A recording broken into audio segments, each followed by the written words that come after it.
This is Alex Smith and welcome to knowledge the ambition. स्वागत है आपका English grammar and composition की series में, जिसमें हम टेंसेस को यहाँ पर डिस्कस कर रहे हैं। और आज का हमारा टेंसेस का पार्ट नंबर 3 हम यहाँ पर डिस्कस करने वाले हैं। ट्रांसलेशन टेंस का सबसे पहले हमने इंट्रो देखा, उसके बाद टेंसेस को हमने स्टार्ट कर दिया था। लास्ट के 2 सेशंस में हमने प्रेजेंट इनडेफिनिट और प्रेजेंट कंटिन्यूस टेंस के रूल्स देखे थे। और आज के सेशन में हम बात करेंगे about the present perfect tense. इसकी पहचान देखेंगे, रूल्स स्ट्रक्चर किस तरह का रहता है, किस तरह से आपको जो है वो यूज़ करना है, तो उसके अकॉर्डिंग हम जो है इन रूल्स को यूज़ करेंगे सेंटेंसेस में। ठीक है, चलिए शुरुआत करते हैं आज के सेशन की। आगे बढ़ने से पहले वीडियो को लाइक, शेयर और कमेंट ज़रूर कर दें, और चैनल पर पहली बार आए चैनल को सब्सक्राइब भी ज़रूर कर लें।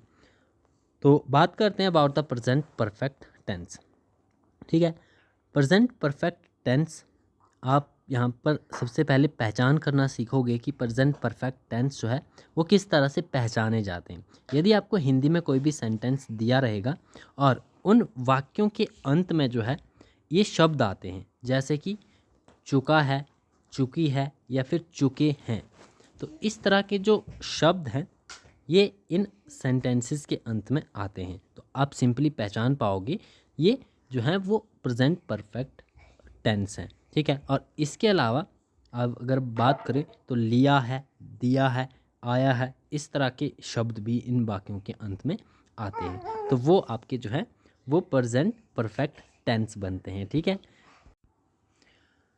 तो इस तरह से आपको पहचान करनी है प्रेजेंट परफेक्ट टेंस की। अब इसे जो है वो ट्रांसलेट करने के लिए एक डेफिनेट स्ट्रक्चर बनता है, जो कि आपका अफर्मेटिव, नेगेटिव, इंटेरोगेटिव और इंटेरोगेटिव नेगेटिव में स्ट्रक्चर बनेगा। उसे हम यहाँ पर डिस्कस कर लेते हैं। ठीक है, अब पहचान के लिए आपने देख लिया, वह जा चुका है, अंत में आ रहा है चुका है, तो ये आपका प्रेजेंट परफेक्ट टेंस बनेगा। और क्या है, अफर्मेटिव, यानी कि सिंपल सेंटेंस है, तो इसे सिंपल स्ट्रक्चर के अकॉर्डिंग हम ट्रांसलेट करेंगे। सबसे पहले सब्जेक्ट आएगा, फिर हेल्पिंग वर्ब आएगी, देन वर्ब की थर्ड फॉर्म यूज़ होती है प्रेजेंट परफेक्ट टेंस में। ये स्ट्रक्चर हम आगे भी देखने वाले हैं। ठीक है, चलिए सबसे पहले हम अफर्मेटिव की बात करते हैं। प्रेजेंट परफेक्ट टेंस में जो आपका सिंपल टेंस बनता है, यानी कि अफर्मेटिव टेंस, अफर्मेटिव सेंटेंस बनता है, उसका सेंटेंस स्ट्रक्चर कुछ इस तरह से रहता है। सबसे पहले हम यूज़ करते हैं सब्जेक्ट को रखते हैं, उसके बाद हेल्पिंग वर्ब यूज़ होती है, जो कि हम प्रेजेंट परफेक्ट के केस में हैज़ या फिर हैव यूज़ करते हैं, और उसके बाद वर्ब की थर्ड फॉर्म यूज़ होती है, और उसके बाद ऑब्जेक्ट यूज़ होता है। ठीक है, तो हमेशा वर्ब की थर्ड फॉर्म यूज़ होगी, और हेल्पिंग वर्ब जो है वो हैज़ या फिर हैव लगाते हैं। अब इन हेल्पिंग वर्ब का आपको जो है वो किस तरह से यूज़ करना है, कहाँ पर हैज़ यूज़ करेंगे, कहाँ पर हैव यूज़ करेंगे, तो इसके लिए कुछ एक डिफाइंड सेट ऑफ रूल है। जैसे कि हेल्पिंग वर्ब है हैज़, इसका प्रयोग आप करोगे सिंगुलर नंबर और थर्ड पर्सन के साथ, like he, she, it, name, my के साथ आप हमेशा हैव यूज़ करोगे। और आई, सॉरी, जो आपका ही, शी, इट, नेम है, इसके साथ जो है वो हैज़ का प्रयोग किया जाता है। और आई, यू, वी, दे और एनी प्रोलर सब्जेक्ट के साथ जो है वो हमेशा हैव का यूज़ किया जाता है। ठीक है, तो ये केस आपको डिफरेंस ध्यान में रखना है, कहाँ पर हैज़ यूज़ करना है और कहाँ पर हैव यूज़ करना है, तो हेल्पिंग वर्ब इसके अकॉर्डिंगली यूज़ होगी। अब एग्जांपल से आप यहाँ पर समझ सकते हो, लाइक ट्रेन आ चुकी है, तो ट्रेन आ चुकी है, सबसे पहले हिंदी में आपने आइडेंटिफाई कर लिया, चुकी है ये शब्द आया है, तो ये प्रेजेंट परफेक्ट टेंस का होगा। अब इसे ट्रांसलेट किस तरह से करोगे, तो आप सबसे पहले देखोगे ये सेंटेंस कौन सा है, सिंपल है, नेगेटिव है, इंटेरोगेटिव है या फिर इंटेरोगेटिव नेगेटिव है। तो यहाँ पर नॉट का यूज़ नहीं किया गया है, तो सिंपल सेंटेंस है, इसे आप सिंपल के स्ट्रक्चर के अकॉर्डिंग ट्रांसलेट करोगे। सबसे पहले हम आइडेंटिफाई करेंगे ट्रेन को, सॉरी सब्जेक्ट को, जो कि हमारा है ट्रेन। तो ट्रेन के पहले हम आर्टिकल द का प्रयोग करते हैं, तो वो यूज़ कर लेंगे द ट्रेन। अब हेल्पिंग वर्ब यूज़ होगी हैज़ या हैव, तो इस केस में हम यूज़ करेंगे हैज़ को, एंड देन आपकी वर्ब की थर्ड फॉर्म यूज़ होगी। अब ट्रेन क्या कर चुकी है, आ चुकी है, तो आना यानी कि अराइव, और वर्ब की थर्ड फॉर्म यूज़ होगी, तो वर्ब की थर्ड फॉर्म होती है अराइव्ड। तो द ट्रेन हैज़ अराइव्ड, ये इसकी सही ट्रांसलेशन होगी। ठीक है, नेक्स्ट आपका 10th सेंटेंस आप देख लीजिए, महेश अभी अभी आया है, तो ये भी आपका प्रेजेंट परफेक्ट टेंस है, और इसमें हम सबसे पहले सब्जेक्ट को रखेंगे, जो कि बनता है महेश। अब महेश क्या किया है, तो ये आया है, तो आना जो है वो वर्ब होगी तो अराइव यूज़ होगी। हेल्पिंग वर्ब हम हैज़ या हैव यूज़ करेंगे तो नेम के साथ हम हैज़ यूज़ कर सकते हैं। सो महेश हैज़ जस्ट अराइव्ड, तो अराइव में आपकी ईडी लग जाएगा which is third form use होगी वर्ब की। ठीक है, तो इसके अकॉर्डिंगली सिंपल सेंटेंस का स्ट्रक्चर बनेगा। अब सेकंड नंबर का सेंटेंस बनता है हमारा नेगेटिव। नेगेटिव से आप समझ जाओगे कि नॉट यूज़ होगा, लेकिन कहाँ पर यूज़ करना है, ये हमेशा हेल्पिंग वर्ब के बाद यूज़ करना है। अब नेगेटिव का केस इस तरह से बनता है कि आपको सबसे पहले सब्जेक्ट यूज़ करना है, देन हेल्पिंग वर्ब यूज़ होगी जो कि है हमारी हैज़ या हैव, और इसके बाद नेगेटिव वर्ड आएगा जो कि मैक्सिमम यूज़ होता है नॉट। देन वर्ब की थर्ड फॉर्म को रखेंगे और उसके बाद आपका ऑब्जेक्ट यूज़ होगा। ठीक है, और इसके अकॉर्डिंगली आप एग्जाम्पल देखोगे तो एग्जाम्पल आपका बनेगा आई हैव नॉट टेकन लंच, यानी कि मैंने अभी तक लंच नहीं किया है। तो आई आपका सब्जेक्ट हो गया, हैज़ या हैव हेल्पिंग वर्ब होगी तो हमने हैव यूज़ कर लिया, उसके बाद नॉट यूज़ करते हैं तो नॉट यूज़ हो गया। अब टेक जो कि आपकी वर्ब की फर्स्ट फॉर्म बनती है तो इसकी थर्ड फॉर्म हम यहाँ पर यूज़ करेंगे which is taken, and then lunch आपका ऑब्जेक्ट हो गया। ठीक है, तो ये आपका जो आपका नेगेटिव सेंटेंस है वो कंप्लीट होगा इस तरह से। थर्ड आपकी फॉर्म आती है, टाइप आता है इंटेरोगेटिव सेंटेंस का। तो इंटेरोगेटिव आपको पहले ही मैं हर एक केस में बता चुका हूँ कि हेल्पिंग वर्ब से भी स्टार्ट होते हैं और इंटेरोगेटिव वर्ड से भी स्टार्ट होते हैं। अगर इंटेरोगेटिव वर्ड दिया है तो इंटेरोगेटिव वर्ड सबसे पहले आएगा, देन हेल्पिंग वर्ब आएगी विच इज़ हैज़ या हैव, फिर सब्जेक्ट यूज़ होता है, देन वर्ब की थर्ड फॉर्म और उसके बाद ऑब्जेक्ट आता है। और इसके अलावा फोर्थ केस आता हमारा इंटेरोगेटिव नेगेटिव का।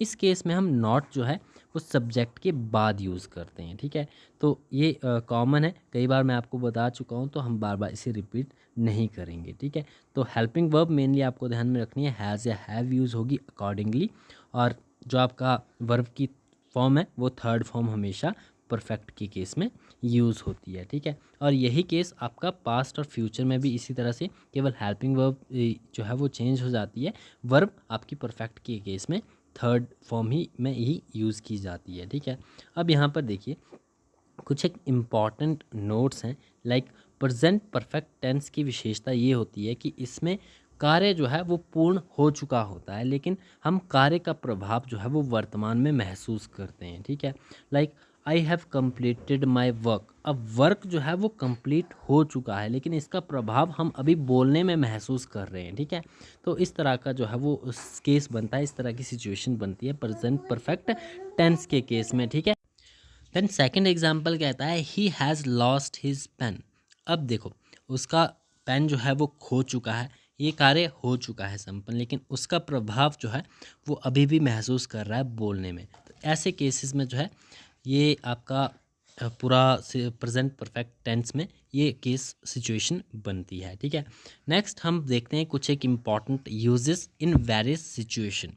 ये भी सिचुएशंस के अकॉर्डिंग बेसिकली मेन, अगर आपको रूल्स याद हो जाते हैं, सेंटेंस स्ट्रक्चर याद हो जाता है, तो आप इजीली जो है वो आइडेंटिफाई कर लोगे और ट्रांसलेट भी कर लोगे और पहचान भी कर लोगे। ठीक है, किस तरह से आपको ट्रांसलेट करना है, कौन सी वर्ब कौन सी हेल्पिंग वर्ब यूज़ करनी है, अकॉर्डिंग टू स्ट्रक्चर आप कर लोगे। लेकिन यहाँ पर इसके अलावा भी कुछ एक इम्पॉर्टेंट जो है रूल्स बताए गए हैं कि इन वेरियस सिचुएशंस किस तरह से प्रेजेंट परफेक्ट का प्रयोग किया जाता है, तो वो भी थोड़े बहुत आपको ध्यान में रखने हैं। पहला रूल हमारा क्या कहता है कि जब कोई कार्य भूतकाल में शुरू हुआ हो और अब भी जारी हो तो प्रेजेंट परफेक्ट का प्रयोग किया जाता है। अब इसके एग्जाम्पल क्या आप देखिए, like he has lived in this house for 5 years। अब उसने रहना 5 साल पहले शुरू किया था, लेकिन अभी भी जो है वो कार्य हो रहा है, वो अभी भी वहाँ पर रह रहा है। तो ऐसे केसेस में he is still living here, तो इस केस में जो है वो प्रेजेंट परफेक्ट का यूज़ होता है। ठीक है, देन अदर एग्जाम्पल देखिए, I have non him for 3 years। अब 3 साल पहले भी वो जानता था और अब भी जानता है। ठीक है, I know him today also, तो इस केस में भी हम प्रेजेंट परफेक्ट का प्रयोग कर सकते हैं। ठीक है, अब इम्पॉर्टेंट नोट क्या है, जो कार्य पास्ट में शुरू हुआ हो और अभी भी चल रहा हो उसके लिए दो टेंस का प्रयोग किया जा सकता है। पहला आपका बनता है प्रेजेंट परफेक्ट कंटिन्यूस और दूसरा बनता है प्रेजेंट परफेक्ट। अब प्रेजेंट परफेक्ट कंटिन्यूस को हम आगे डिस्कस करेंगे। फिलहाल हम प्रेजेंट परफेक्ट के रूल्स को ऑलरेडी डिस्कस कर चुके हैं, तो उसके अकॉर्डिंगली हम सेंटेंस का स्ट्रक्चर बनाते हैं।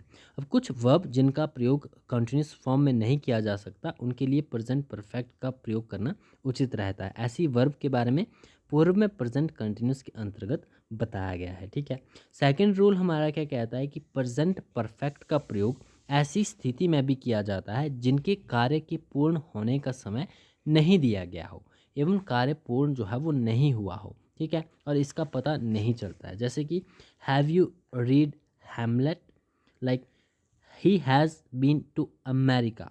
तो इन केसेस में क्या हो रहा है कि जो कार्य है, ठीक है, उसके पूर्ण होने का ना तो समय दिया गया है, ना ही इस बात से ये पता चल रहा है कि वो कार्य पूरा हो चुका है या फिर नहीं हो चुका है। तो ऐसे केसेस में भी हम प्रेजेंट परफेक्ट का यूज़ करते हैं। ठीक है, रूल नंबर 3 हमारा क्या कहता है कि प्रेजेंट परफेक्ट का प्रयोग ऐसी स्थिति में भी किया जाता है जिनमें कार्य अभी अभी पूर्ण हुआ हो, यानी कि जस्ट अभी अभी जो है ये काम पूरा हुआ है। तो ऐसे केसेस में भी हम प्रेजेंट परफेक्ट का उपयोग कर सकते हैं। Like he has just struck 7, the bus has just arrive, बस अभी अभी पहुंची है। तो जस्ट इन द मोमेंट जो है वो कार्य पूर्ण हुआ है। ठीक है, वो काम जो है वो पूरा हुआ है। तो ऐसे केसेस में भी हम प्रेजेंट परफेक्ट का उपयोग करते हैं। ठीक है, नेक्स्ट हमारा बनता है कि प्रेजेंट परफेक्ट का प्रयोग ऐसे कार्य हेतु भी किया जाता है जो पास्ट में पूर्ण हो चुके हों,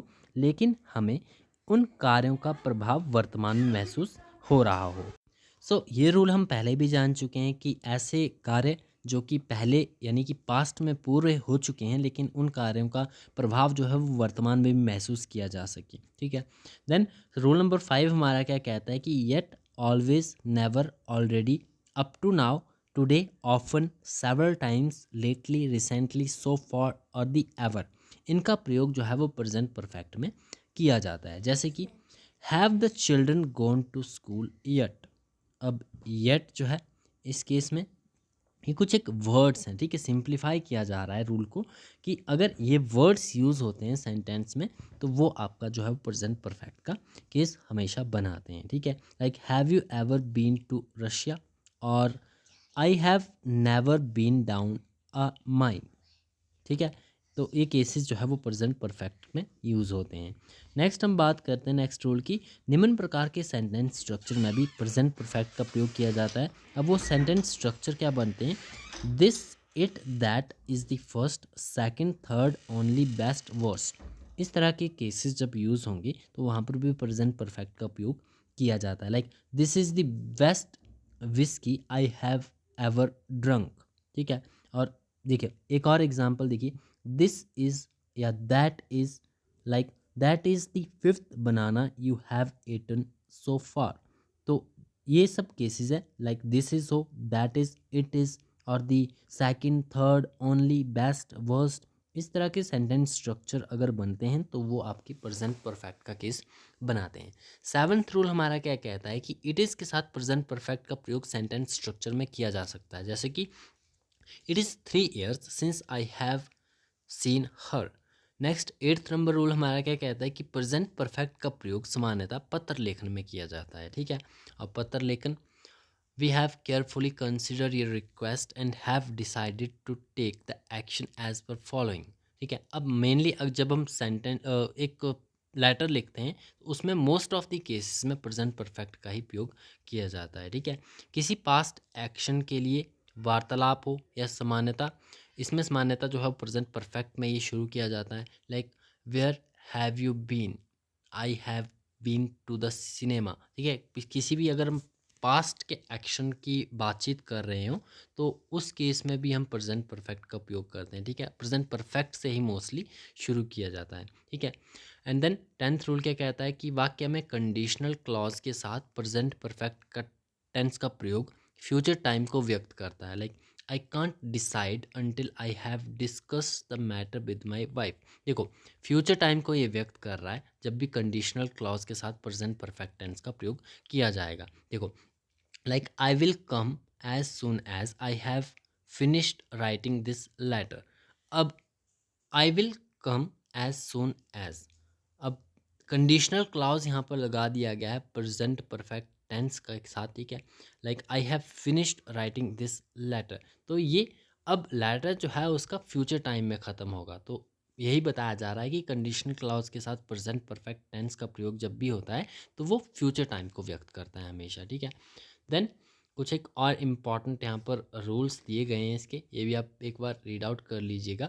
like present perfect tense past एवं प्रेजेंट का मिश्रण है, और यदि आप ध्यान से देखोगे तो प्रेजेंट परफेक्ट टेंस में पास्ट टाइम के एडवर्ब्स जैसे कि last night, last year, month, week, ago, short while ago, yesterday, day before yesterday इत्यादि का प्रयोग नहीं किया जाता है, ठीक है। तो ये सभी आपको ध्यान में रखने हैं। नेक्स्ट हमारा टेंस आता है प्रेजेंट परफेक्ट कंटिन्यूस टेंस।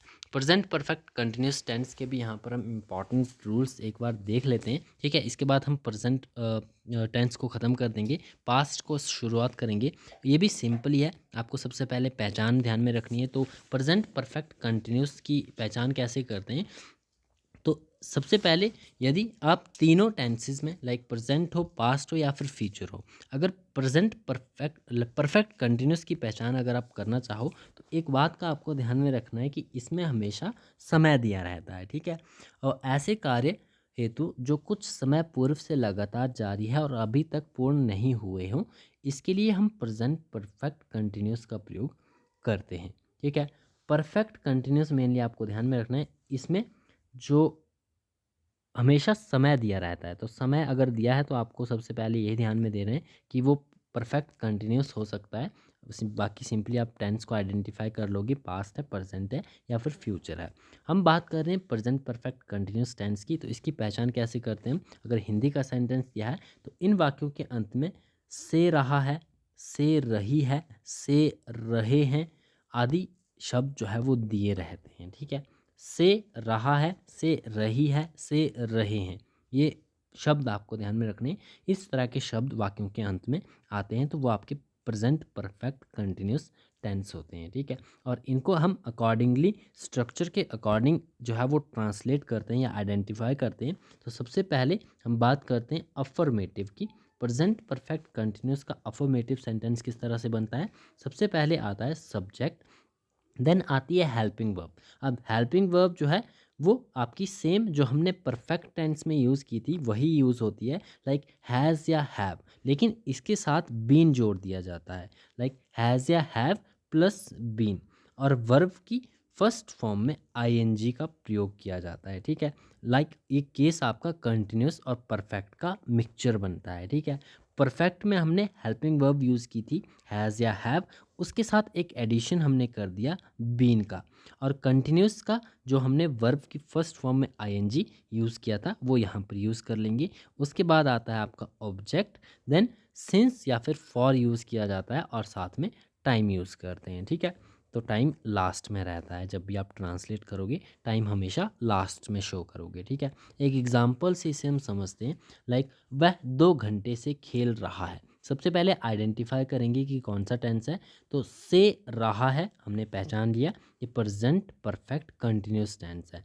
कौन सा है, अफर्मेटिव है, यानी कि सिंपल है। सिंपल का स्ट्रक्चर क्या बनता है, सबसे पहले यूज़ करते हैं हम सब्जेक्ट को जो कि हमारा ही यानी कि वह, तो हमने ही यूज़ कर लिया।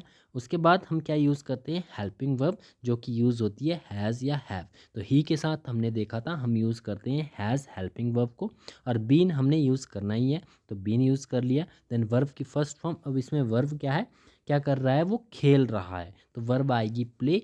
वर्ब की फर्स्ट फॉर्म में आईएनजी लगा रहेगा तो playing, he has been playing. अब इसके बाद हमने ऑब्जेक्ट यूज़ करना है, लेकिन किसके साथ, यहाँ पर ऑब्जेक्ट नहीं दिया गया है तो सिंपली हम यूज़ करेंगे टाइम को मेंशन करेंगे। यहाँ पर सिंस या फॉर यूज़ होगा, लेकिन सिंस और फॉर किस तरह से यूज़ करना है ये भी हम आगे जानेंगे। यहाँ पर इस केस में हम फॉर यूज़ करेंगे फॉर 2 आवर्स। टाइम दिया है कितने घंटे से वो खेल रहा है, तो 2 घंटे से खेल रहा है, लेकिन एक डिफाइन नहीं है कि कौन से 2 घंटे से वो खेल रहा है, ठीक है। सुबह के हैं, शाम के हैं, तो इसके लिए हमने फॉर यूज़ कर लिया है, ठीक है। देन यहाँ पर रूल्स बताए भी गए हैं कि कहाँ पर किस केस में आपको सिंस यूज़ करना है, किस केस में फॉर यूज़ करना है। देखिए, सिंस और फॉर के केस में आपको ध्यान में रखना है कि प्रेजेंट परफेक्ट कंटिन्यूस में समय हेतु फॉर या सिंस का प्रयोग किया जाता है। फॉर का प्रयोग पीरियड ऑफ टाइम जैसे कि for 2 hours, for 15 days, for 10 days, for a long time, for a long period, for some time हेतु किया जाता है। फॉर जो है एक अवधि को बताता है, लेकिन सिंस का प्रयोग पॉइंट ऑफ टाइम जैसे कि since 2 o'clock, since morning, since Monday, since January, ठीक है, इस तरह के केसेस में हम यूज़ करते हैं। ठीक है, एक अगर डिफाइंड टाइम दिया हो तो हम सिंस का प्रयोग करेंगे। ठीक है, लाइक सिंस 1997, तो आपको निर्धारित पता है कि 1997 से बात कर रहा है। ठीक है, और एक डिफाइंड आपको पता चल रहा है, एक पर्टिकुलर ईयर की बात कर रहा है, तो सिंस का यूज़ कर लिया। जब हम बात करेंगे फॉर 15 डेज, अब 15 डेज तो आपको पता है, लेकिन प्रीवियस, नेक्स्ट या कौन से 15 डेज हैं वो आपको डिफाइन नहीं हो रहा है, तो हमने फॉर का यूज़ कर लिया। ठीक है, और हैज़ बीन का प्रयोग सिंगुलर, अब हैज़ या हैव का प्रयोग हमने जिस तरह परफेक्ट में सीखा था उसके अकॉर्डिंग ही हम यहाँ पर भी करेंगे, और बीन आपका लगेगा ही लगेगा हेल्पिंग वर्ब के साथ। ठीक है, तो ये हो गया अफर्मेटिव का केस। अब इसी में हम नेगेटिव का केस अगर देखेंगे, जो कि हमारा सेकंड सेंटेंस बनता है नेगेटिव का, तो सबसे पहले हम यूज़ करेंगे सब्जेक्ट को, फिर हेल्पिंग वर्ब यूज़ होगी विच इज़ हैज़ या हैव, अकॉर्डिंगली हम यूज़ करेंगे। और यहाँ पर आपको ये ध्यान देना है कि जो आपका नेगेटिव वर्ड है जो कि हम नॉट यूज़ कर रहे हैं, वो बीन से पहले करना है। हैज़ या have helping verb plus negative word, उसके बाद बीन यूज़ करना है, देन वर्ब की फर्स्ट फॉर्म यूज़ करनी है, देन आपका ऑब्जेक्ट आएगा, देन सिंस या फॉर, और उसके बाद टाइम यूज़ करना है आपने। ठीक है, और इंटेरोगेटिव के केस में आप क्या करोगे, तो इंटेरोगेटिव वर्ड अगर दिया है तो वो लगाएंगे, फिर हेल्पिंग वर्ब हैज़ या हैव, देन सब्जेक्ट आएगा, उसके बाद बीन आएगा, देन वर्ब की फर्स्ट फॉर्म में आईएनजी, फिर ऑब्जेक्ट, फिर सिंस या फॉर, फिर टाइम आएगा। और इंटेरोगेटिव नेगेटिव के केस में आपको ध्यान में रखना है, आपको नॉट कहाँ पर यूज़ करना है, तो नॉट हमेशा आपको सब्जेक्ट के बाद यूज़ करना है, उसके बाद बीन यूज़ करना है, देन वर्ब की फर्स्ट फॉर्म में ING, then object, then since या फॉर, और उसके बाद जो है वो आपको टाइम यूज़ करना है। ठीक है, अब इन्हें हम एग्जाम्पल से समझते हैं। ठीक है, एक बार एग्जाम्पल्स देख लेते हैं इसके। ये देखिए, लाइक यहाँ पर एग्जाम्पल दिया है, I have been swimming for 2 hours. देखिए, अब सेंटेंस से आपको पता चल रहा है कि मैं 2 घंटे से स्विमिंग कर रहा हूँ, लेकिन पता नहीं चल रहा है कौन से 2 घंटे के। ठीक है, वो सुबह के 2 घंटे हैं, शाम के 2 घंटे हैं, कुछ डिफाइन नहीं है। इस केस में हमने सेंस या फॉर में से फॉर का यूज़ किया है। अब सेंटेंस स्ट्रक्चर आप अगर आप देखोगे, सबसे पहले सब्जेक्ट आया है विच इज़ आई, मैं यहाँ पर सब्जेक्ट हूँ, फिर हेल्पिंग वर्ब यूज़ किया हमने, हैज़ या हैव में से हैव यूज़ कर लिया है, तो आई, यू, दे के साथ हम हैव यूज़ करते हैं, तो हैव यूज़ कर लिया है। देन आपका बीन भी यूज़ होगा, हैज़ या हैव के साथ बीन यूज़ होगा ही होगा, तो बीन हमने यूज़ कर लिया। देन वर्ब की फर्स्ट फॉर्म में आईएनजी लगा रहेगा, तो मैं क्या कर रहा हूँ, स्विमिंग कर रहा हूँ, तो स्विम आपका वर्ब हो गई, तो उसमें आईएनजी लगेगा, स्विमिंग। देन आपका ऑब्जेक्ट यहाँ पर नहीं दिया गया है, तो आप ऑब्जेक्ट को यहाँ पर नेग्लेक्ट करोगे। सिंस या फॉर में से फॉर यूज़ होगा, क्योंकि पता नहीं चल रहा है कि कौन से सुबह के हैं, शाम के हैं 2 घंटे, तो फॉर यूज़ कर लिया। देन फॉर 2 आवर्स, तो 2 आवर्स टाइम दिया रहेगा, तो वो हम यूज़ कर लेंगे। इसी को अगर आपको नेगेटिव में कन्वर्ट करना है, तो यहाँ पर हम नेगेटिव का केस क्या देख रहे थे कि हैज़ या हैव और बीन के बीच में नेगेटिव वर्ड आता है, तो हैज़ या हैव और बीन के बाद हमने नेगेटिव यूज़ कर लिया है, like I have not been swimming for 2 hours. अब इसी को अगर आप इंटेरोगेटिव में कन्वर्ट करोगे, तो मान लीजिए यहाँ पर इंटेरोगेटिव वर्ड भी दिया है, वाई, वाई इंटेरोगेटिव वर्ड है, फिर हेल्पिंग वर्ब यूज़ करनी है। ये हेल्पिंग वर्ब सब्जेक्ट के अकॉर्डिंग आएगी, सब्जेक्ट हमारा आई है, तो आई के अकॉर्डिंग हेल्पिंग वर्ब हमने सब्जेक्ट से पहले रखनी है, तो वाई हैव आई, देन हमारा बीन आएगा which is according to structure, then verb की फर्स्ट फॉर्म में आईएनजी लगे रहेगा, तो स्विमिंग आएगा, और for 2 hours, why have I been swimming for 2 hours. और इसी को अगर आपने इंटेरोगेटिव नेगेटिव करना है, तो नॉट कहाँ पर यूज़ करना है, सब्जेक्ट के बाद, यानी कि बीन से पहले नॉट यूज़ होगा। ठीक है, why have I not been swimming for 2 hours, तो ये आपका केस पूरा बनेगा। ठीक है, इसी तरह से सारी ट्रांसलेशन होगी, रूल के अकॉर्डिंग आपको ध्यान में रखना है। अब यहाँ पर जो बुक में दिए गए आपके इंपॉर्टेंट रूल्स बताए गए उन्हें भी एक बार रीड आउट कर लेते हैं जल्दी से, ठीक है। लाइक पहला केस क्या क्या बताया गया है कि जब कोई कार्य भूतकाल से लगातार होता आ रहा है और अभी भी जारी है तो ऐसी स्थिति में प्रेजेंट परफेक्ट कंटिन्यूस का प्रयोग होगा, ठीक है। डेफिनेट सी बात है, अगर हमने जो रूल में डिस्कस किया है उसके अकॉर्डिंग ही बोला जा रहा है कि काम तो पास्ट में शुरू हुआ था लेकिन अभी भी कंटिन्यूस चल रहा है और ऐसी स्थिति को ही हम प्रेजेंट परफेक्ट कंटिन्यूस का प्रयोग करते हैं, ठीक है। सेकंड हमारा केस क्या कहता है कि प्रेजेंट परफेक्ट टेंस द्वारा व्यक्त किए गए रिपीटेड एक्शन को प्रेजेंट परफेक्ट कंटिन्यूस फॉर्म में भी बताया जा सकता है, ठीक है। एंड देन थर्ड हमारा रूल क्या कहता है, थर्ड रूल यहाँ पर नहीं दिया गया है तो यही इसी के एग्जाम्पल आपने जो है वो एक बार अच्छे से प्रैक्टिस कर लेने ताकि इजीली आप जो है वो आइडेंटिफाई कर लो और ट्रांसलेट कर पाओ इन टेंसेस को। आज हमारा ये प्रेजेंट टेंस का जो है वो पोर्शन यहीं पर समाप्त होता है। आगे हम पास्ट को कंटिन्यू करेंगे, पास्ट के इम्पॉर्टेंट रूल्स देखेंगे, किस तरह से जो है वो पास्ट के सेंटेंस स्ट्रक्चर बनेंगे, उन्हें हम आगे डिफाइन करेंगे। तो कमेंट बॉक्स में ज़रूर बताइएगा यदि आपको क्लैरिफाई नहीं हुआ होगा तो एक बार अगेन इन टेंसेस का जो है वन स्टॉप सॉल्यूशन के तौर पर एक कंप्लीट वीडियो चार्ट के थ्रू जो है वो बना दिया जाएगा। आप कमेंट बॉक्स में ज़रूर बताएं। मिलते हैं नेक्स्ट सेशन में। Thanks for watching.